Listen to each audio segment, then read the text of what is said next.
नमस्कार। आज बात करेंगे दिल्ली की मुस्तफाबाद विधानसभा सीट की। 2025 का चुनाव यहां सिर्फ एक नतीजा नहीं था, बल्कि एक बहुत बड़ा चुनावी उलटफेर था।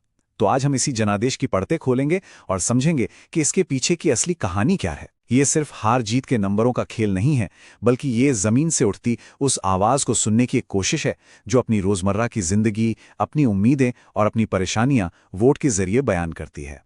इस पूरे विश्लेषण को समझने के लिए हम इसे 5 हिस्सों में देखेंगे। सबसे पहले मुस्तफाबाद की जमीनी हकीकत क्या है, फिर 2025 के फैसले पर नजर डालेंगे। इसके बाद इस नतीजे के पीछे के कारणों को समझेंगे, फिर जरा इतिहास के पन्ने पलटेंगे और आखिर में वापसी के लिए एक संभावित रोड मैप क्या हो सकता है, इस पर भी बात करेंगे। तो चलिए शुरू करते हैं।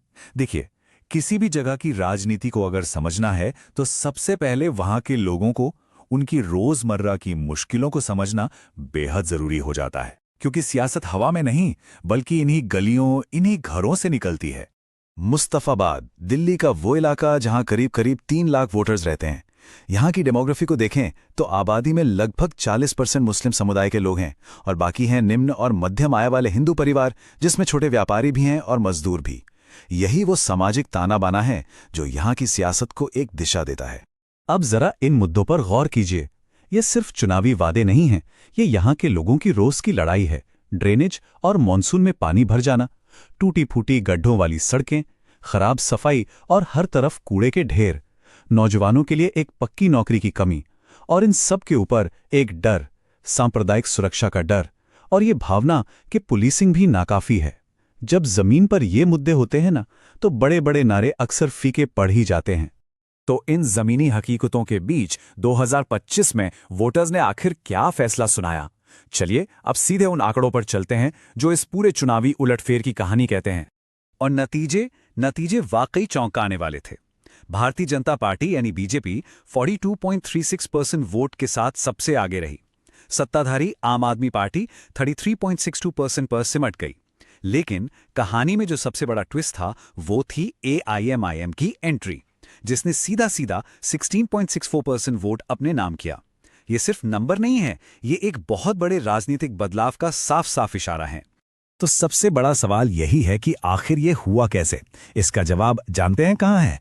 इस एक नंबर में, -19.58%। जी हां, आम आदमी पार्टी के वोट शेयर में आई है भारी गिरावट। जरा सोचिए, 2020 में जहां उन्हें 53% से ज्यादा वोट मिले थे, वो 2025 आते आते सिर्फ 33.62% रह गया। यही इस चुनाव की सबसे बड़ी कहानी है।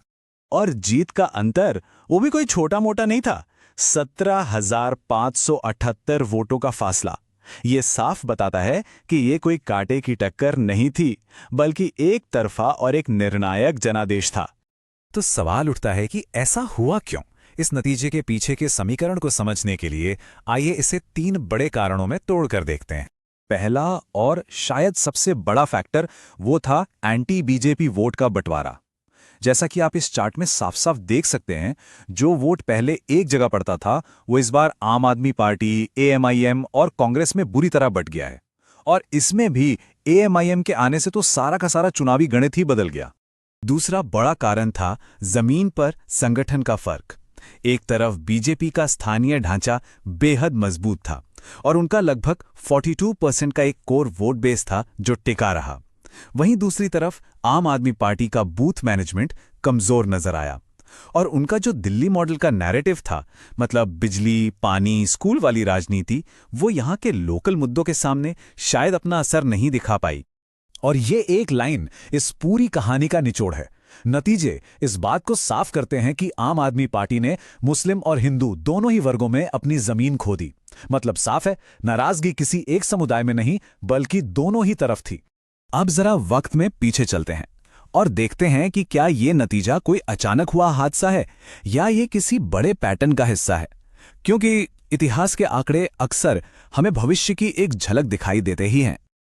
ये टेबल मुस्तफाबाद की पूरी चुनावी कहानी बयां करती है। यहां 2 बातें बिल्कुल साफ नजर आती हैं। पहली, बीजेपी का वोट शेयर देखिए। 2013 से 2025 तक ये 35 से 42% के बीच काफी हद तक स्थिर रहा है। लेकिन दूसरी तरफ आम आदमी पार्टी के ग्राफ को देखिए। 2020 में 53% का शिखर और फिर 2025 में सीधा 33% पर। यही जबरदस्त उतार चढ़ाव इस सीट के असली मिजाज को दिखाता है। और इसी को राजनीति की भाषा में कहते हैं स्विंग सीट, यानी एक ऐसी विधानसभा सीट जो बहुत अस्थिर हो और जहां अलग अलग चुनावों में कोई भी पार्टी जीत सकती है। मुस्तफाबाद ने ये एक बार फिर साबित कर दिया है कि यहां किसी भी पार्टी के लिए जीत कभी भी पक्की नहीं मानी जा सकती। तो अब तक हमने ये समझा कि क्या हुआ और क्यों हुआ, लेकिन अब सवाल है कि आगे क्या। आइए अब एक ऐसे संभावित 90 दिन के रोडमैप पर नजर डालते हैं जो वोटर्स का भरोसा दोबारा जीतने की एक कोशिश हो सकता है। इस पूरी स्ट्रैटेजी को 3 फेज में बांटा जा सकता है। पहला फेज है ग्राउंड वर्क। शुरुआती 30 दिनों में बूथ कमेटियों को फिर से खड़ा करना और लिसनिंग टूर्स, यानी लोगों के बीच जाकर उनकी शिकायतें सुनना। दूसरा फेज है एंगेजमेंट।